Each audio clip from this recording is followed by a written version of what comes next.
안녕하세요. 김정호의 경제TV. 오늘은 일본과의 관계에 대해서 좀 말씀을 드리려고 합니다. 제목을 좀 강하게 잡았습니다. 망하려고 작심을 했나? 문재인 대통령이 대기업 경영자들을 모아놓고 이야기를 했더군요. 일본에게 경고를 했어요. 막다른 길로 가지 마라. 이 행정부만 그러는 것이 아니고 지금 사법부도 그러고 있는 것이고, 더욱더 참 어떻게 하기 힘든 문제는 국민들 자신이에요. 우리 국민들이 지금 일본 제품 불매 운동을 하고 이러고 있잖아요. 뭐 여러분 잘 알고 계십니다만은 일본 맥주를 안 판다 그러고 유니클로를 안 산다 그러고 뭐 그렇습니다. 저는 지금 이런 사태를 보면서 지금 미래를 어떻게 보고 있는 것인가? 대통령도 그렇고 행정부도 그렇고 국민도 그렇고 일본하고 전쟁을 하자는 것인가? 이렇게 가면 진짜 전투기가 추격하는 그런 전쟁을 하지는 않겠지만 경제 전쟁이 벌어질 건 거의 확실하고요. 단교도 뭐 저는 충분히 이루어질 수 있는 상황이라고 봅니다. 일본 대사관이 한국에서 철수하고 한국 대사관은 일본에서 철수를 하겠죠. 지금 뭐 거의 그런 상태로 와 있는 것 같아요. 정말 답답합니다. 불매운동이 의미가 있으려면요. 여러분 예전에 기억나시죠? 가습기 첨가제 사건 말이죠. 그거에 대해서 불매운동 했었잖아요. 그거는 의미 있는 거예요. 왜냐하면 그런 제품의 불매운동을 하면 그 기업의 입장에서는 어떻겠어요? 뜨거 하겠죠. 그런 일이 안 생기도록 뭐 만전의 만전을 기하게 될 것입니다. 그런 사건에서의 불매운동은 충분히 의미가 있고 해야 하지요. 하지만 지금 이 사건에서의 불매운동은요, 그렇게 하면 내가 애국자가 된 것 같은 그런 느낌이 있겠지만 그거 말고 무슨 소용이 있겠냐는 거예요. 이건 지금 일본 정부가 나서서 벌이고 있는 거잖아요. 유니클로가 이 사건을 벌였습니까? 삿포로 맥주가 지금 이 사건을 벌이고 있는 겁니까? 아닙니다. 그들은 그냥 장사하고 싶은 사람들이에요. 일본 측에서의 싸움의 주체는 일본 정부입니다. 아베 수상이라고요. 그렇게 불매운동을 하면 아베 수상이 또 일본 국민이 한국의 불매운동이 두려우니까 우리가 여기서 자제를 해야겠구나 이런 생각을 하겠어요? 오히려 불을 붙이는 격이죠. 그쪽에도 분노에 불을 붙이는 격이 되지 않겠어요? 그러니까 계속해서 지금 서로 분노를 고조시켜가는 그런 일을 서로가 지금 하고 있는 거예요.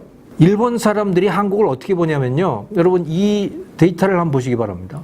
일본의 비영리 단체인 언론이라고 하는 그런 단체하고 또 한국 리서치라고 하는 데하고 공동으로 해가지고 2013년부터 2016년 올해까지 양국 국민들이 상대방을 어떻게 생각하고 있는가를 조사를 한 거예요. 위에 두 선이 있죠. 보라색은 뭐냐면 한국인들 중에 일본 난 기분 나빠 라고 생각하는 사람들의 비율이에요. 분홍색으로 된 거는 일본인 중에 한국 나 기분 나빠 라고 하는 사람들의 비중이에요. 어떻게 됐어요? 한국인들은요, 2013년에 나 일본 기분 나빠, 일본 사람들은 정말 나빠라고 생각하는 사람들이 76%였는데요. 오히려 그게 줄어들어가지고 2019년에는 49.9%예요. 일본인들에 대한 인상이 좋아져 왔다는 것이죠. 그런데 일본인들은 지금 어떠냐면 2013년에는 일본인들 중에 37%가 한국인 나빠라고 생각을 했었는데 지금은 49.9%, 50%가 한국인들 나빠 이렇게 생각을 하고 있는 거예요. 그러니까 2019년 올해 조사한 그 결과는요, 한국인이나 일본인이나 49.9%, 즉 50%가 서로 상대방이 나쁘다고 지금 생각을 하고 있는 거예요. 그러니까 일본인들의 한국인에 대한 감정이 계속해서 나빠져 왔다는 거예요. 여기다가 한국인들이 불매운동하고 이제 이렇게 되면 어떻게 돼요? 더 나빠지겠죠.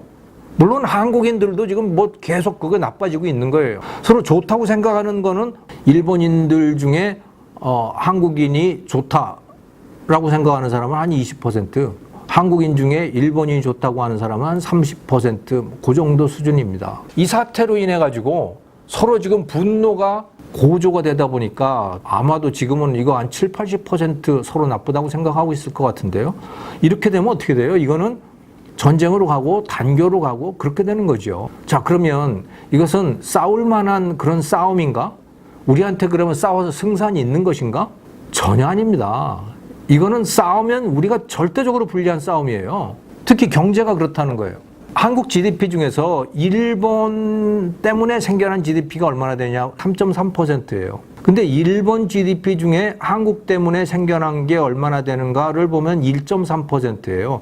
한국 사람들이 일본의 중요성은 일본인에게 한국의 중요성에 비해서 거의 3배 정도 수준이라고 보시면 되는 거죠. 그런데 이게 한국인에게는 단순히 이렇게 볼 수 없는 측면이 있는 거예요. 지금 우리가 겪고 있는 바로 그겁니다. 제가 3.3, 1.3이라고 여기다 이렇게 해놓은 것은 상황이 정상적으로 돌아가면 이렇다는 거예요.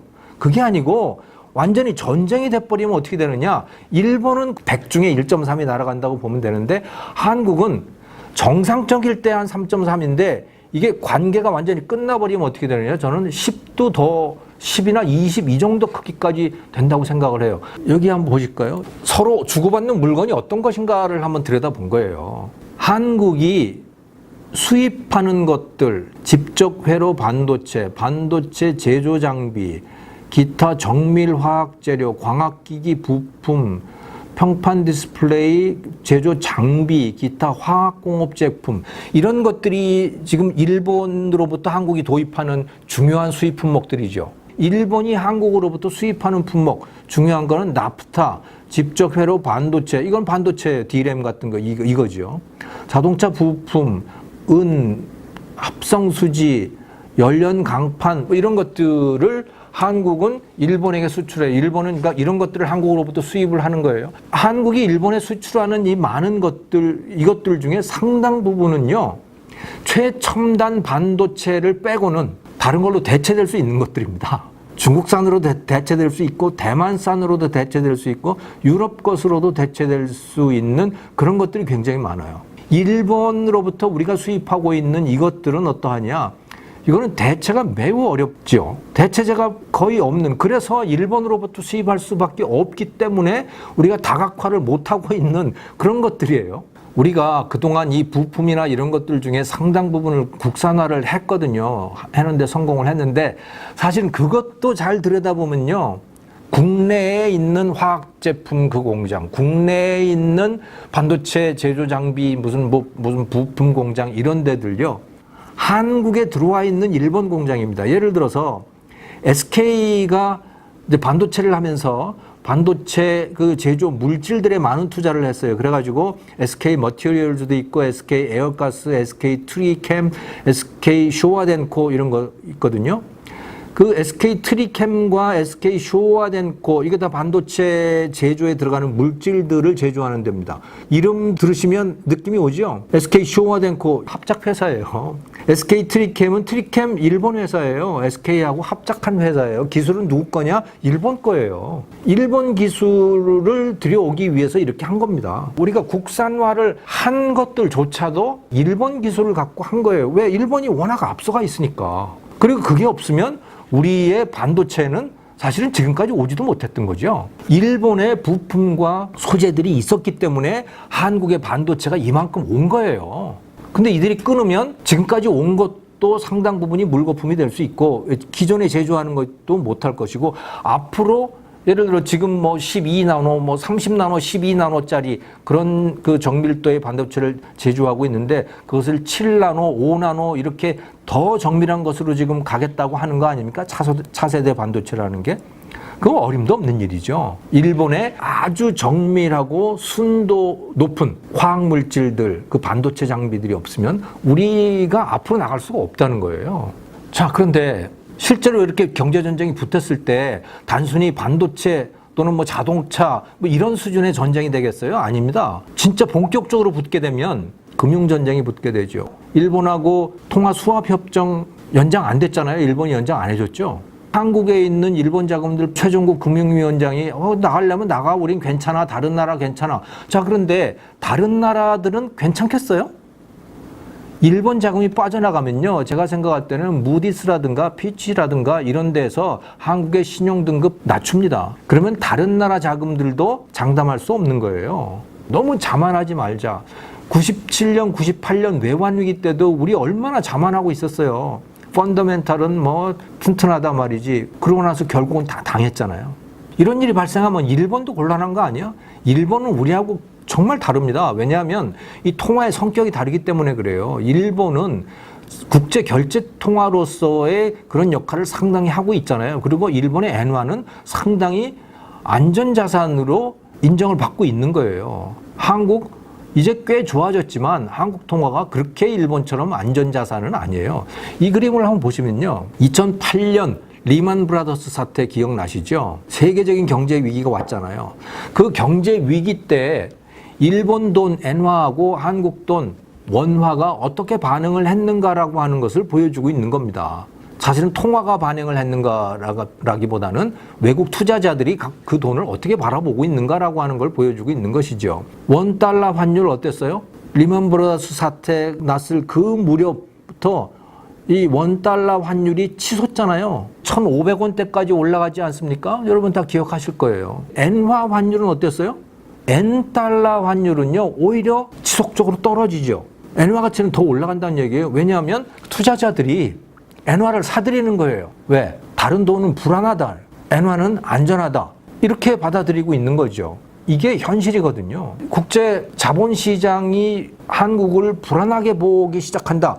그러면 그다음부터는 굉장히 위험한 상황이 닥치게 되는 거죠. 일본은 얘기가 달라진다. 우리가 이렇게 마치 전쟁을 할 듯이 이렇게 치달아서는 안 됩니다. 앞으로 어떤 상황이 벌어질지에 대해서 좀 생각을 좀 하자는 거예요. 일본한테 네가 와서 무릎 꿇어 라고 소리치고 불매운동하고 뭐 이러면 애국자가 된 것 같고 기분도 좋고 그렇지만 1년 후, 2년 후를 한번 놓고 생각을 해보자. 그게 도대체 우리에게 무슨 득이 되는가? 우리가 정말 일본하고 전쟁을 벌여가지고 우리가 이길 수가 있는가? 우리가 얻을 게 있는가라고 하는 거예요. 없습니다. 답은 뭐냐? 문재인 대통령, 강경화 장관 어떻게든 외교적으로 화합을 해야 되는 겁니다. 그래서 한국과 일본은 서로 적대 국가가 되면 안 됩니다. 우리나라 한국에게 일본은 정말 큰 재산이에요. 일본은 정말 큰 우방이어야 되는 겁니다. 일본을 버리고 나서 누구하고 손을 잡겠어요? 북한하고 손을 잡습니까? 일본을 버리고 났는데 미국이 그렇게 우리 편이 돼주겠어요? 중국하고 손을 잡습니까? 중국하고 아마 손을 잡고 싶을 거예요. 북한하고 손을 잡고. 그러면 정말 망하는 거죠. 망하는 길로 가고 있는 겁니다. 지금 우리가. 대통령은 원래 성향이 그렇다고 하니까 그렇더라도 우리 국민들은 이제 정신을 차려야 됩니다. 대통령이 저렇게 갈 때 당신 그러지 마시오. 누구와 손을 잡고 미래를 살아야 되는지에 대해서 똑바로 좀 결정을 하라고 이야기를 해줘야 됩니다. 또 중요한 거, 우리가 나아갈 방향, 정상국가입니다. 정상국가가 돼야 되는 거예요. 우리는 지금 정상국가에서 상당히 벗어나 있습니다. 그 정상국가의 의미는 뭐냐? 약속을 지키는 거죠. 국가와 국가 간에 약속을 했으면 그 약속을 지키는 겁니다. 그 약속을 전 정권이 했더라도 그거는 지금 정권에서 지켜야 해요. 이전 정권이 마음에 안 든다고 이전 정권에서 했던 약속들 무슨 그 일본하고 합의를 해가지고 만들어 놓은 재단 또 무슨 조약 이런 것들을 다 뒤집어 버리면 그런 나라를 어떻게 믿겠어요? 이거 막가파 아니에요. 그런 나라하고 뭘 같이 할 수 있겠어요? 정상국가의 가장 기본은 국가와 국가 간에 약속을 했을 때 그 약속을 지키는 겁니다. 그리고 문제가 생겼을 때 대화로 해결을 하는 것이고요. 그리고도 해결이 안 되면 그 다음엔 어떻게 하느냐? 국제사법재판소로 가는 겁니다. 그게 정상국가들이 택하는 방식이에요. 그런데 지금 우리는 어떤 방식을 택하고 있느냐? 촛불 시위하는 방식을 택하고 있습니다. 일본한테 지금 촛불 시위를 벌이고 있는 거예요. 다른 나라에 이게 통하겠습니까? 제발 대통령도 그렇고 국민도 그렇고 좀 미래를 냉철하게 바라봤으면 좋겠습니다. 감정이 아니라 이성적으로 판단을 했으면 좋겠습니다. 고맙습니다.